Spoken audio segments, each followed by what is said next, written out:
She was tortured, strangled, and assaulted, and sexually molested, which I didn't know until recently. Look, guys, I don't want to go through this. It's been discussed over and over and over again, the junk media, and that became fun for them to accuse a 9-year-old child of doing this. They decided it was the parents. They just weren't sure which one. Had to be me or had to be Patsy, my wife. A grand jury once voted to indict both parents on a charge of being an accessory to a crime.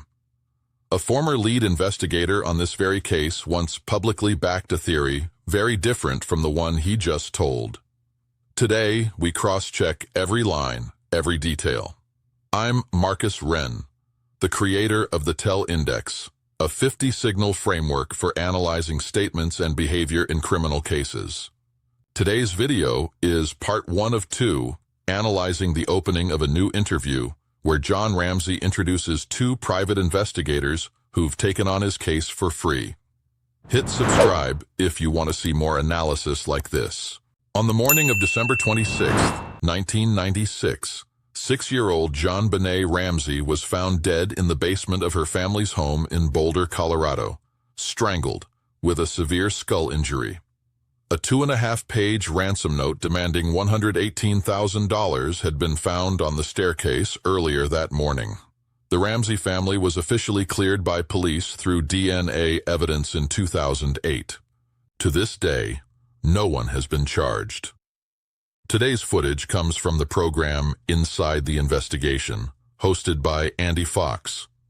The guests are John Ramsey and 2 private investigators from Chesapeake, Patrick Collis and Preston Hawker, who recently agreed to work the case for free.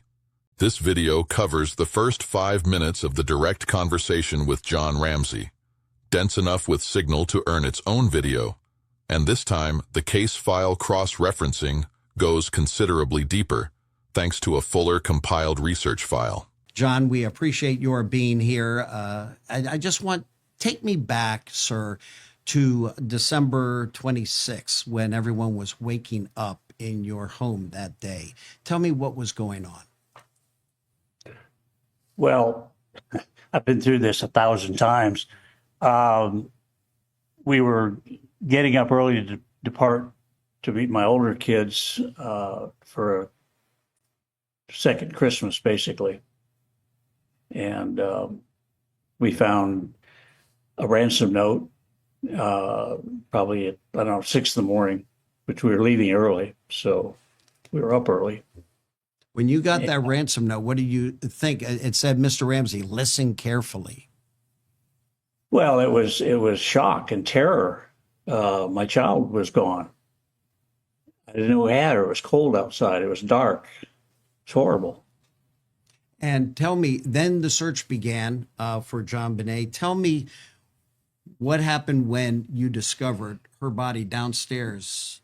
The host asks him to recall that morning, the family getting up early to go meet the older kids, finding the note around 6 in the morning.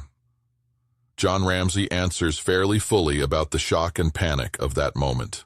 But when the host follows up, more specifically, about the moment of finding his daughter's body in the basement, the answer stops completely. Look, guys, I don't want to go through this. It's been discussed over and over and over again. Fair enough. Let me move on to this. This is code A10, a complete non-answer, providing no content at all for the question asked, replaced instead with a flat refusal. That's been discussed over and over already. He doesn't want to go through it again. What's notable here isn't the refusal itself. After 30 years, not wanting to revisit the most painful moment of your life is entirely understandable. What's notable is where that refusal sits. This is the only question in the entire interview he refuses outright, not deflecting by changing the subject the way he does elsewhere, but with a line that stops the conversation cold. When you got in touch with the investigators and they offered to do this, what are you looking for them to do? The host pivots, asking what the family expects from the 2 new investigators. John Ramsey answers by circling back to how the police handled the case from day one.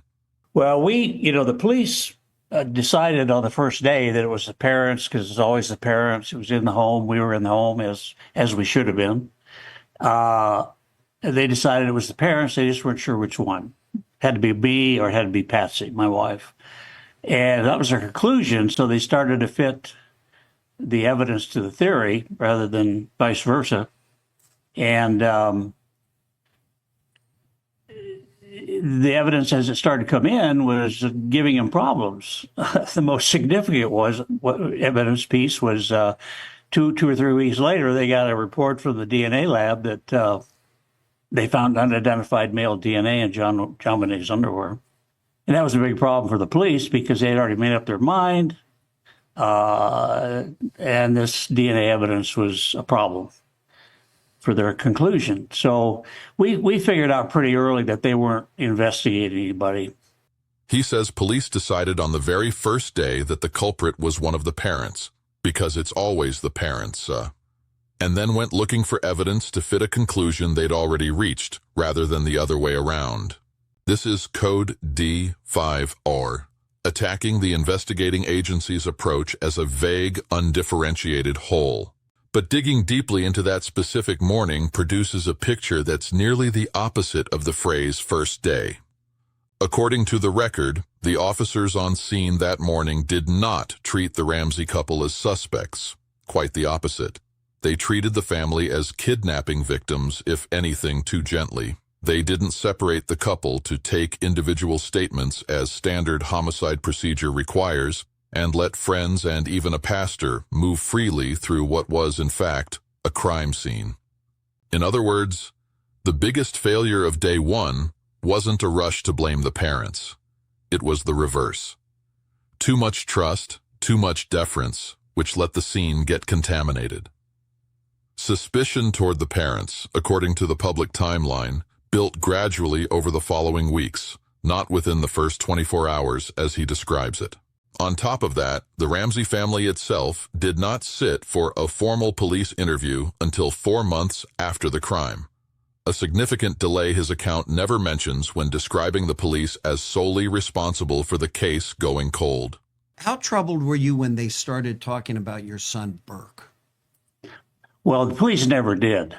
They were at least smart enough to know that a 60-pound, 9-year-old child couldn't have done this. This is Code A4, checking whether the way he describes a theory's origin is complete and fair. He says a 60-pound, 9-year-old couldn't have caused this injury, and that society ever discussing it was purely a product of junk media treating the accusation of a child as entertainment. Cross-checking this against the case file, the physical argument isn't as clear-cut as he presents it. Forensic pathologist Werner Spitz, one of the experts consulted on the case, has pointed out that the skull fracture could plausibly have been caused by a blow from the heavy Maglite flashlight found right on the kitchen counter, or from a golf club. A 9-year-old swinging that weight with both hands would have more than enough force to cause this type of injury. That same kitchen counter that morning also held a bowl of pineapple bearing Burke's own fingerprints, with a spoon bearing Patsy's, while the autopsy confirmed undigested pineapple in John Benet's small intestine, even though the family said at the time that Burke had slept through the entire night. An enhanced version of the 911 call, analyzed later, was said to reveal what could be 3 voices at the tail end of the call: John, Patsy, and a child's voice believed to be Burke's. A detail that, if accurate, directly contradicts the idea that the boy was asleep the whole time and unaware of anything. More important still, this theory didn't originate from the media alone. James Kolar, the former lead investigator for the Boulder County District Attorney's Office, someone who held the actual case file himself, later publicly backed a version of this theory that Burke may have struck his sister in a moment of anger, and that the parents, upon discovering what happened, panicked and staged a kidnapping scene to protect their remaining child. This is also the logic behind a detail he never mentions anywhere in the interview. In 1999, A grand jury voted to indict both John and Patsy Ramsey, including a charge of being an accessory to a crime. A charge that by its nature implies the grand jury believed there was a third party being protected. Calling this entire line of inquiry junk media, treating the accusation of a child as entertainment, overlooks the fact that a former lead investigator on the case itself and a grand jury that heard evidence from both sides both took this possibility seriously. Fairness cuts the other way too. Burke has never been charged. DNA testing and handwriting analysis never identified him as the direct perpetrator or the author of the note. And prosecutor Alex Hunter at the time declined to sign the indictment, saying there wasn't enough evidence to clear a reasonable doubt standard in court. The theory remains just that, a theory never proven. But calling it a product of junk media is an incomplete description, when the person who once held the actual case file and a full grand jury both took it seriously. She was tortured, strangled, and assaulted, and sexually molested, which I didn't know until recently. Right after that, he adds one line about the sexual assault detail itself, which I didn't know until recently. Code A4 again, this time back to the familiar timeline check. And this timeline doesn't hold up. John Benet's autopsy report was made public in July 1997, less than 7 months after the crime, and clearly stated there were injuries indicating possible sexual assault. That detail went on to become a central part of the very intruder theory the Ramsey family has pursued for nearly 30 years. Saying this is something he only learned recently, when it's one of the longest public details in the entire case, and one the family's own side has cited most often for almost 3 decades, is a notable inconsistency in timeline. We hired 2 detectives fairly early on because we knew the police weren't investigating Lee's, because we would get calls. Our attorneys would get calls. Hey, I tried to call the police. I've got information. They won't call me back. Who can I talk to? So we hired 2 investigators and tried to receive these leads as best we could. We knew the police weren't paying attention to them. We even had a lead from the district attorney in the Boulder County. Say, hey, I got this lead that looks really good. I don't think the police will follow up on it. Would you have your detectives follow up on it? So that was kind of the scenario we were in. He continues. The family hired 2 private investigators fairly early, knowing police weren't following up on tips coming in. Even the family's attorneys were getting calls from people with information who were never contacted back by police.